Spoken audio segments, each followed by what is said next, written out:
Look at this room. For over a century, the American classroom operated on a strict industrial logic. You sat in identical rows, you moved when the bell rang, and if the pace of instruction didn't match the speed of your mind, you were the one expected to adapt to the system. We have spent decades trying to reform that system, yet national NAEP reading scores show a stubborn reality. Proficiency levels are stagnating across the board, and in many districts, they are actually falling. The frustrating part is that we already know the solution. In 1984, educational psychologist Benjamin Bloom documented what is now called the 2 sigma problem. He showed that one-on-one mastery tutoring lifts a student's performance by 2 standard deviations above the average. A human tutor remains the most effective method for human learning. One-to-one instruction works perfectly for a single learner, but scale it and the math collapses. A human tutor for every child is an economic impossibility. That's why the factory model classroom survived.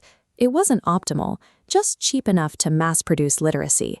But a new variable has entered the equation, and the historical bottleneck of human capital is suddenly collapsing. For 150 years, the assembly line classroom won by default because excellence was unscalable. Now, the math has changed. In 2023, Sal Khan introduced Khanmigo, explicitly framing this new generative technology as the direct answer to Bloom's 2 sigma problem.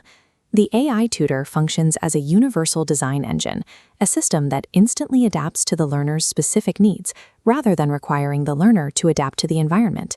For a student struggling to decode text, the interface offers an instant read-aloud function.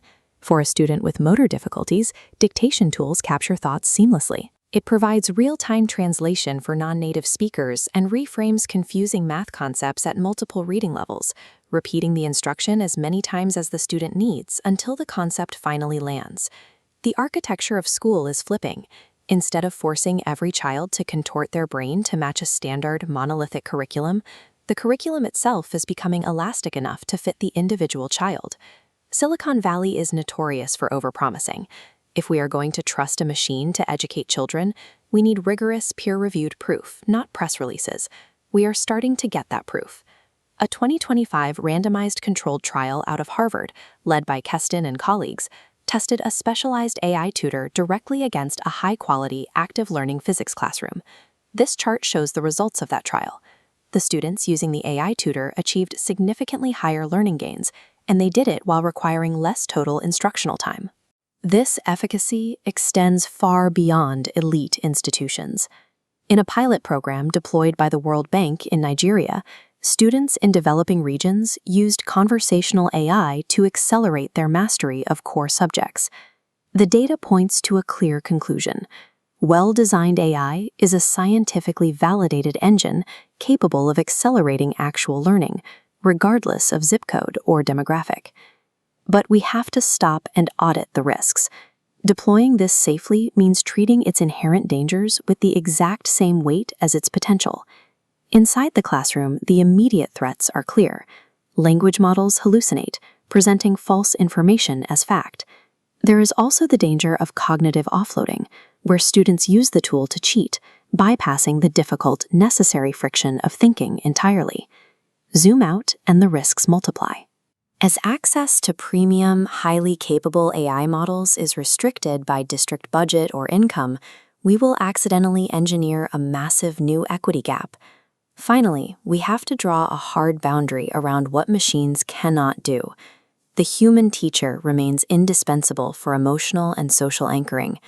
Learning is a profoundly social act, and a screen cannot provide the genuine mentorship a child needs to thrive.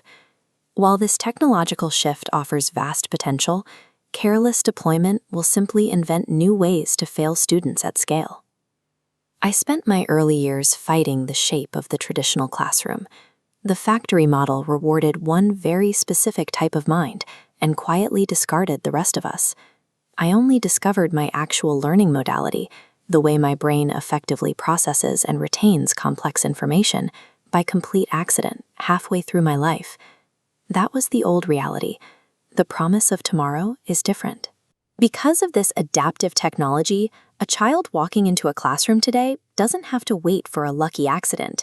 They can find their modality by design.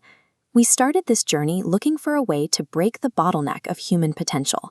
Benjamin Bloom proved that tutoring worked 40 years ago, but the challenge was always the economics. Today, that cost has collapsed. We finally have the tools to meet every mind exactly where it is. We can do better, and for the first time, better scales.